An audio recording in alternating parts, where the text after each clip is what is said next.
Bab 1796. Kerangka tulang pendahulu. Teman seiman, 5.000 koin roh terlalu tinggi, bahkan kami tidak boleh melihatnya. Kami benar-benar seperi bertaruh. Kultivasi iblis mengerutkan kening. Maaf, teman seiman, isi dari benda ini tidak banyak, tetapi kata-katanya adalah permata, jadi aku tidak bisa mengungkapkannya, tetapi aku dapat meminta teman seiman Zhang sebagai jaminan. Jika kamu membeli fragmen ini dan menemukan bahwa isinya tidak sesuai dengan deskripsiku, aku bersedia mengembalikannya 2 kali lipat. Wanita itu juga terlihat tidak berdaya dan hanya bisa menggunakan cara ini untuk meningkatkan kredibilitasnya. Tetapi banyak kultivator masih menggelengkan kepala. Kamu bilang kata-katanya seperti mutiara itu seperti apa? Jika kami membelinya dan menemukan bahwa benda itu tidak penting, 5.000 koin roh bukanlah kerugian yang kecil. Teman seiman, apakah kamu yakin bahwa benda ini adalah bagian dari ilmu dewa? Selama kamu yakin, aku akan meyakinkan diri dan membelinya. Hanya ada satu kultivator botak yang masih belum menyerah. Aku yakin. Wanita itu mengangguk. Oke, aku membeli barang ini. Si kultivator botak menunjukkan ekspresi gila di wajahnya, dan jelas dia juga menghargai benda-benda terkait dewa dengan sangat serius. Tetapi kemudian kultivator itu pusing karena kultivator wanita itu sangat gigih, hanya ingin koin roh dan tak mau benda lain. Akhirnya si botak mengumpulkan dan menjual beberapa barang di depan umum, tetapi masih ada sedikit kurang. Ketika pria itu tidak puas dengan harga jual beberapa harta, masalah pun tersangkut di sini. Melihat bahwa waktu telah banyak tertunda, Penatua Zhang tidak bisa menahan diri dan berdiri. Teman seiman, atau kamu lebih baik mengumpulkan koin roh dulu, lagi pula akan ada teman seiman lain yang mau berdagang. Kamu tidak bisa membuang waktu terlalu banyak. Si botak juga menggaruk-garuk kepalanya dengan cemas. Teman seiman, aku tahu waktu semua orang terbuang sia-sia, jadi beri aku beberapa menit lagi, jika aku tidak mendapatkannya, lupakan saja. Dia tidak tahu berapa lama waktu yang dibutuhkan untuk pergi berdagang, jika wanita itu pergi setelah pameran perdagangan selesai, di mana dia bisa menemukannya. Dalam transaksi pribadi, dia tidak mengkhawatirkan pihak lain dan pihak lain tidak perlu mengkhawatirkan dirinya.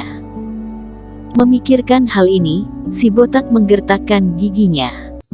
Dengan lambaian tangannya, kerangka tulang tiba-tiba muncul di stan. Teman seiman, benda milikku ini sungguh unik. Aku dapatkan baru-baru ini, sekarang aku belum mempelajarinya dengan jelas, tetapi benda ini pasti adalah mayat master abadi dan bahkan ada kegunaan spesial.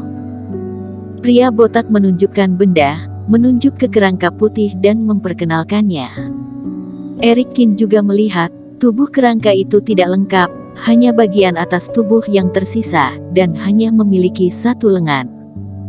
Namun, hutan Forito, kerangkanya tertutup dan terlihat seperti emas dan batu giok, yang memang sangat tidak biasa. Mayat iblis peri kuno, teman seiman, apakah kamu bercanda?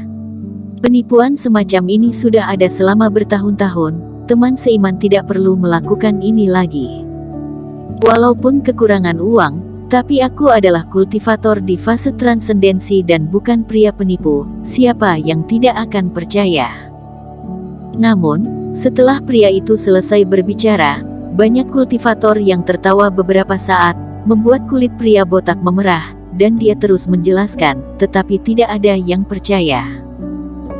Eric Kin sebenarnya tidak percaya, belum lagi jarak waktu zaman kuno yang terlalu jauh dengan sekarang, dan tubuh master abadi yang bisa dipertahankan terlalu sedikit. Misalnya seperti Master Iblis Gentayangan dan Master Abadi Rui hanya mampu mengawetkan jenazah mereka di pemakaman makam Daneng. Apalagi kekerasan kulit, fasia dan tulang hampir sama dalam praktik sejauh itu. Kalau bisa diawetkan, harusnya bisa seluruh tubuh, pada dasarnya tidak mungkin seperti manusia biasa, kulitnya busuk, hanya menyisakan tulang yang paling keras. Semuanya, aku tahu bahwa ada banyak kultivator yang menggunakan hal semacam ini untuk menipu, tetapi apa yang aku katakan itu benar. Benda ini memang tubuh peri. Pria botak melihat semua orang tertawa, tidak ada yang tergerak dan dia sangat tidak berdaya. Tidak ada cara lain, melihat berlalunya waktu, dia langsung menekan posisi dahi tengkorak itu.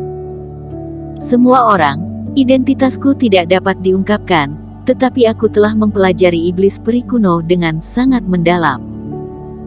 Perbedaan terbesar antara tubuh iblis peri dan kita adalah bahwa energi kematian dapat merusak tubuh kultivator, tapi tidak bisa menyerang tubuh iblis peri. Lihat di sini. Pria berkepala botak membuat beberapa reiki. Tiba-tiba, cahaya terang mengalir di kepala kerangka dan sebuah lubang kecil tapi sangat dalam muncul. Ini seperti lubang dalam yang ditinggalkan oleh sesuatu yang tertusuk di dahi tulang putih. Dan dengan munculnya benda ini, samar energi kematian meresap ke tulang dan kerangka. Pernahkah kalian melihatnya? Energi kematian ini menyebar dari lubang kecil ini, dan sudah begitu sejak aku menemukannya. Setelah ribuan tahun, mereka telah terjerat oleh energi kematian, dan tulang-tulangnya tidak patah. Benda ini pastilah tubuh master abadi. Si botak memandang orang di sekitar dengan serius. Teman seiman, meskipun apa yang kamu katakan itu benar, hanya sedikit orang yang berlatih teknik khusus yang tertarik dengan tubuh orang-orang terhormat kuno, dan beberapa dari orang-orang itu masih membutuhkan mayat yang lengkap. Kamu hanya memiliki kerangka yang tersisa, kurasa kita tidak perlu membuang waktu. Seseorang menggelengkan kepalanya. Ya, perkataan buruknya. Siapa yang tahu energi kematian itu disuntikkan ke dalamnya oleh teman seiman sendiri atau bukan, belum lagi beberapa kultivator yang berlatih teknik, setelah kematian tulangnya tidak akan terkikis oleh energi kematian, ini terlalu sulit untuk dibicarakan. Tepat ketika si botak sangat kecewa, melihat lubang kecil di dahi tulang tengkorak, pupil Erikkin sedikit menyusut. Energi kematian, lubang kecil. Tampak seperti paku menembus tulang putih, meninggalkan luka. Paku, jangan bilang berhubungan dengan benda di tanganku. Erikkin menyipitkan matanya, dan langsung teringat senjata jahat yang diletakkan di tas penyimpanan, dan jantungnya melonjak. Saat itu di keluarga Ye, dirinya berurusan dengan saudara-saudara Yofianhu. Untuk mati bersamanya, Yofianhu membakar semua masa hidupnya dan membuang senjata jahat. Ini adalah paku panjang yang berkarat, tetapi setelah menyuntikkan masa hidup, ujung paku akan menjadi sangat tajam, dan dapat bergerak melalui kekosongan dengan sendirinya. Saat itu, jika Erikkin tidak bereaksi cukup cepat dan menguasai sajak hidup dan mati, dia hampir mati oleh paku panjang ini. Dan benda ini menggunakan energi kematian dan bahkan ada benda seperti jiwa di dalam paku, terus-menerus mengeluarkan suara aneh dan tidak normal. Jadi setelah meneliti selama beberapa hari, Erikkin meletakkannya di rak. Apakah keduanya berhubungan?